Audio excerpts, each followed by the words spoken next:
bahasa dalam penulisan ilmiah.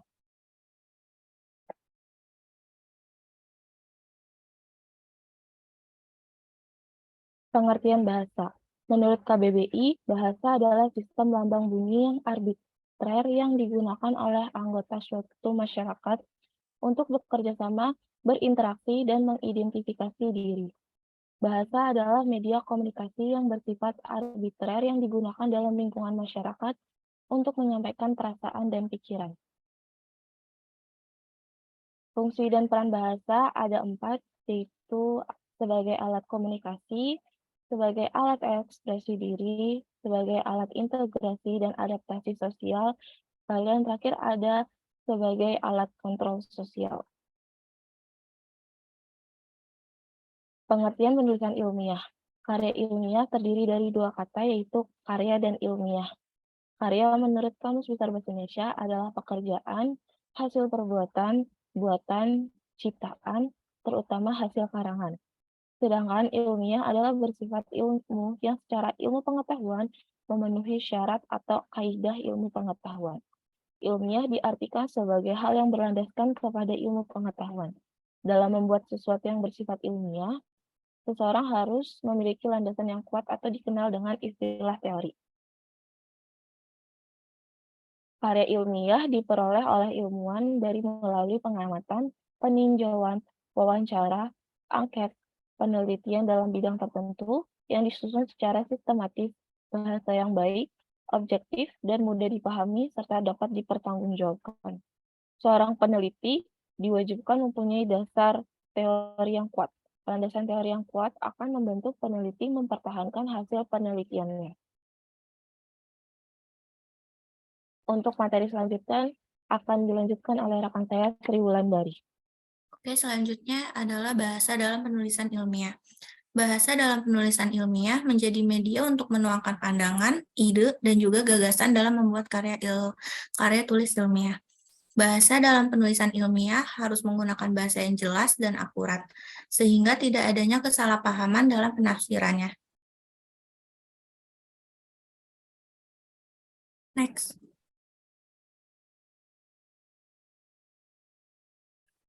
Adapun ciri bahasa dalam karya ilmiah itu ada 3. Yang pertama ada pemilihan kata dan istilah yang tepat, kalimat efektif, dan paragraf yang baik.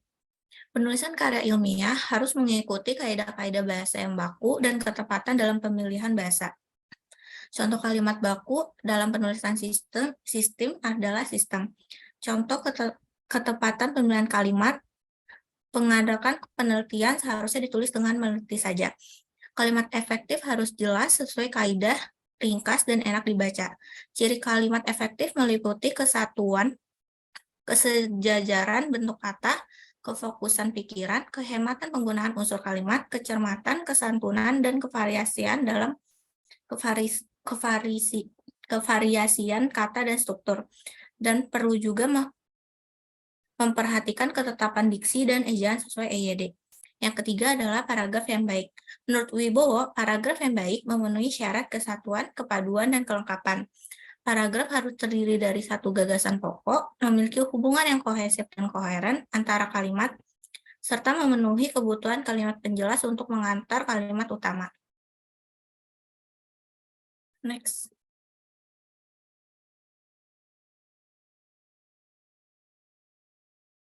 Dalam kaidah penulisan ilmiah terbagi menjadi 2, yaitu umum dan khusus. Kaidah umum dalam penulisan ilmiah yaitu disepakati secara luas, berlaku universal di lembaga manapun. Digunakan supaya karya tulis ilmiah satu lembaga dengan lembaga lain sama dan bisa saling memahami. Dan kaidah umum terdiri dari EYD, kata baku, dan tata istilah.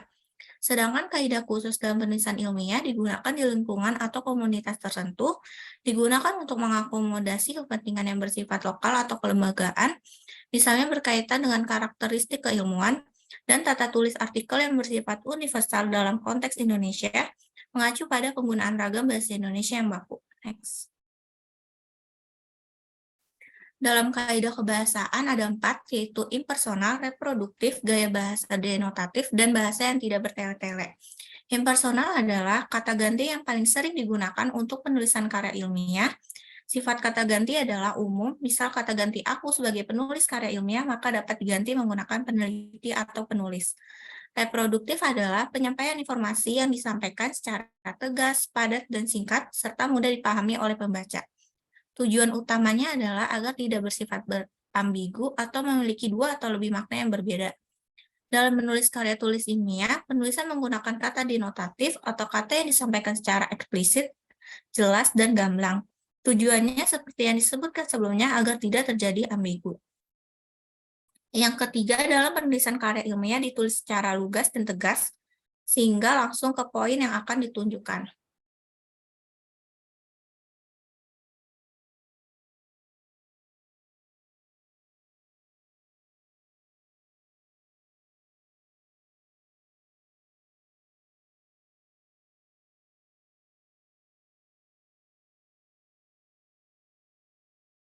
Sekian dari presentasi kami.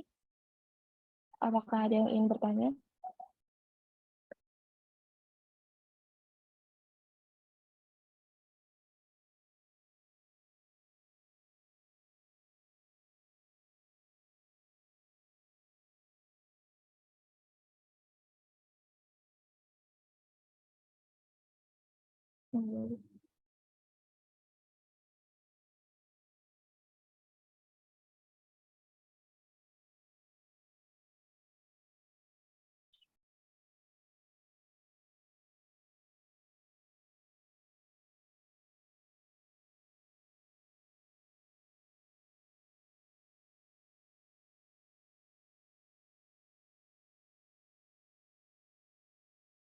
Baik, Adita, silakan bertanya. Ya, baik, terima kasih. Sebelumnya perkenalkan saya Adita Yurgeningtyas. Di sini saya ingin bertanya, kalian kan pasti pernah ya menulis karya tulis ilmiah, baik itu saat sekolah ataupun saat kalian udah jadi mahasiswa. Nah, apakah ada manfaat yang kalian peroleh dari menulis karya tulis ilmiah? Terus sebutkan juga manfaat apa yang kalian peroleh. Terima kasih. Ya, baik, makasih Adita untuk pertanyaannya. Kita tampung dulu ya untuk Nadia, dipersilakan. Baik, terima kasih. Sebelumnya, perkenalkan nama saya Nadia Rizkyla Putri. Jadi di sini saya ingin bertanya, kalian kan kita pasti udah sering kan bikin karya tulis ilmiah.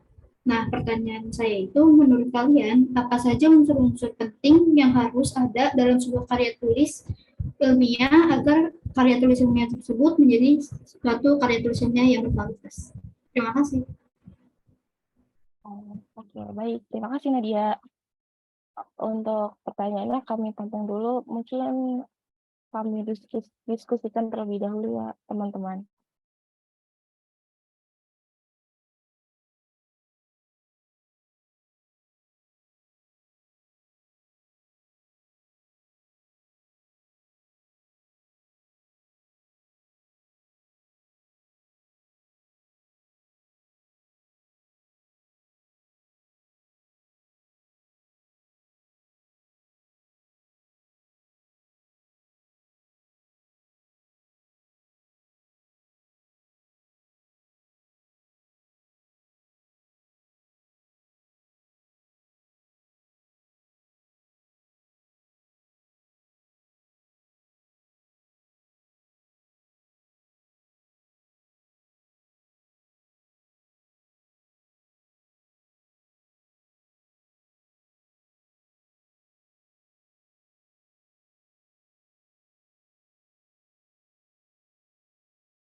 Baik teman-teman, saya mencoba menjawab pertanyaan dari Adita. Pertanyaannya adalah,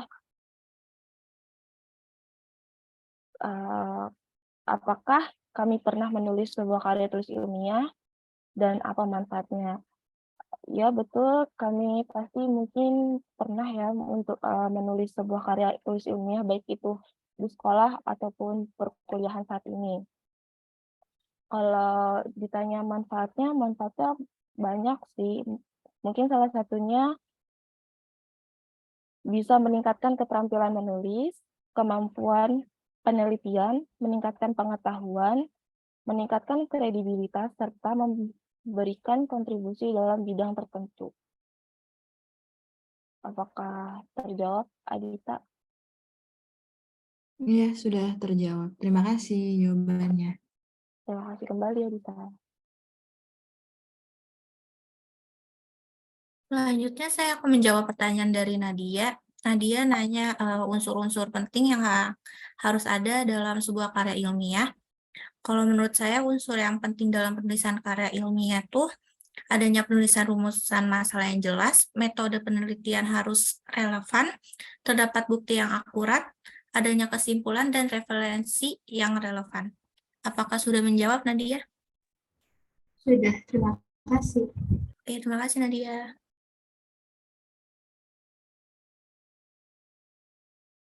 Baik, dari kelompok 7 sudah selesai untuk presentasinya dan tanya jawabnya.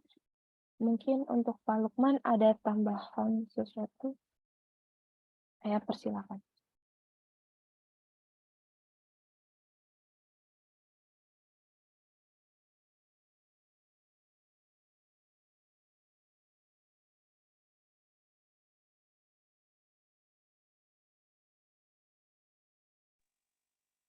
Baiklah, saudara-saudara, terima kasih. Terkait dengan karya ilmiah. Salah satunya adalah sudah tugas mata kuliah ini ya. Bisa saudara selesaikan.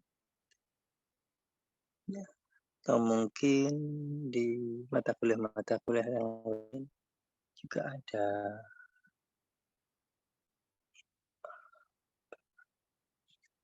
tugas juga yang sama. Jadi karya ilmiah itu memang penting ya saudara-saudara untuk saudara-saudara bisa ataupun orang lain ya, agar hal-hal yang telah dilakukan untuk ilmu pengetahuan ya, untuk peradaban manusia secara umum itu ya, jadi bisa lebih baik. Banyak sekali manfaat-manfaatnya ya terkait dengan perkembangan ilmu pengetahuan, baik ilmu IPA maupun sosial. Kemarin dibahas terkait dengan ilmu pengetahuan IPA dan ilmu sosial. Nah, itu berkembang semuanya. Karena memang pemahaman manusia ini hanya sedikit, ilmunya itu hanya sedikit.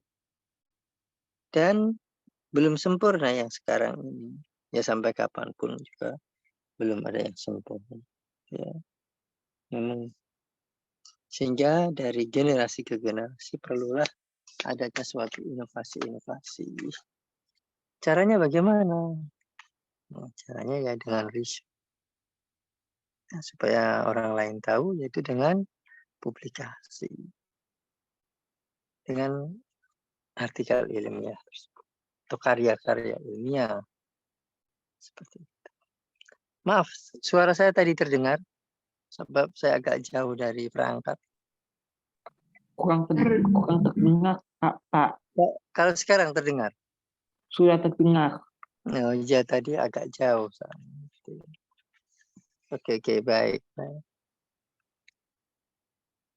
Baik ya intinya itu perlunya karya ilmiah itu agar berkembangnya ilmu pengetahuan dan untuk meningkatkan peradaban manusia dengan meningkatnya ilmu pengetahuan, harapannya peradaban manusia kan lebih baik. Tahu mana yang baik dan mana yang tidak baik. Dan itu tidak boleh dilakukan. Itu ya. Kan juga termasuk peradaban. Banyak sekali ya peradaban-peradaban di dunia ini. Baik, sementara itu ya tambahan dari saya. Mungkin ada yang ingin disampaikan atau ditanyakan pada saya. Saya persilahkan.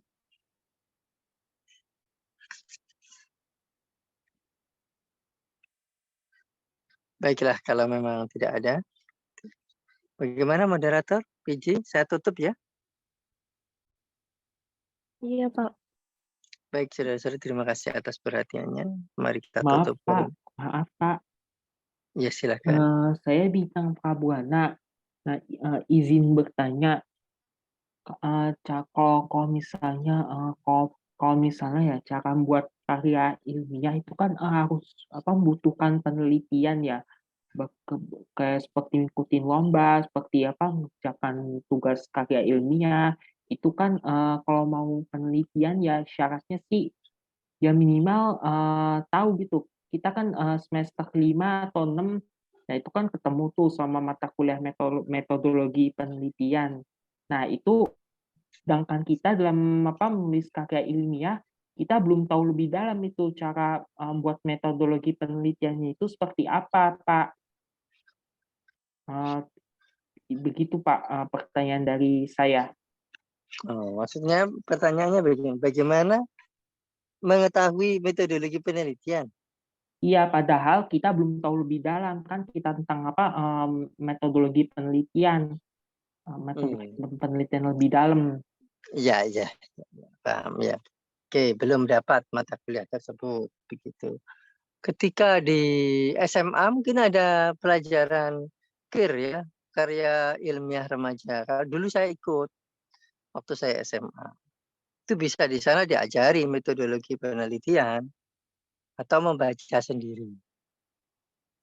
Ya, otodidak. Lah, kalau misalkan ikut karya ilmiah, misalkan gitu ya, saudara ikut ini PKM, program kreativitas mahasiswa dari Dikti.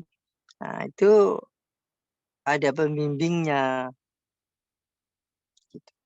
Namun belajar sendiri terkait dengan metodologi penelitian tidak apa-apa. Ya, tidak apa-apa. Bagaimana cara membuat metodologi penelitian? Oh iya, tidak terlalu rumit ya. Ya ada yang sederhana. Memang ada yang menggunakan statistik yang sulit juga ada. Ya yang biasa-biasa saja, tidak apa-apa. Sesuai dengan kemampuan saudara untuk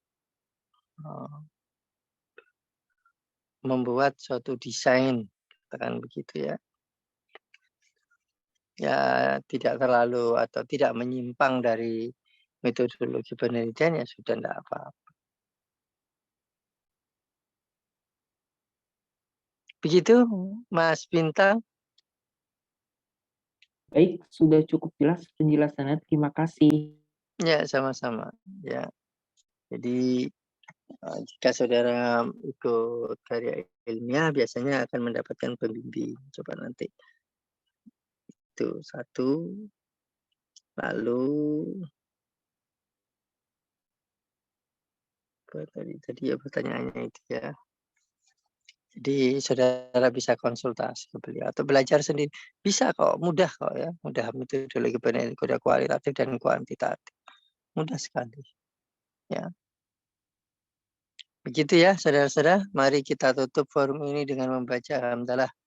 Alhamdulillahirabbil alamin. Alhamdulillah. Mohon maaf jika ada salah khilaf. Akhirul kalam. Wabillahi taufiq wal hidayah.